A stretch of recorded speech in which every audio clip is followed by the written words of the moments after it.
Torej, danes smo se zbrali na pomožnem stadionu Ljudskega vrta, kjer so se sprva pomerili na nogometnem turnirju dve ekipi, torej ekipa NK Maribor in ekipa Slovenske filantropije, ki je bila pač predvsem zelo mednarodno pestra, če lahko tako rečem. Zadnjih 5 minut je bilo pa še res izredno dragocenih, zato ker so se pač obe ekipi sta se pomešali, oblikovali sta se dve novi ekipi in so potem tako turnir prijateljsko zaključili. Smo danes imeli res en dogodek, ki smo si ga res želeli, da bi bil v takšnem obširu, kot je bil. Torej najprej lepo vreme, da bi se udeležili ti begunci, ki nekako bivajo tukaj v našem mestu v čim večjem številu, to se je tudi zgodilo.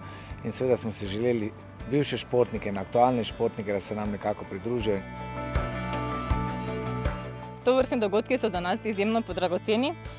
Zdi se mi, da pač je šport res odličen medij za povezovanje ljudi. V bistvu sploh ni pomembno, od kod kdo prihaja, kateri jezik govori. Na igrišču smo bili praktično vsi enaki.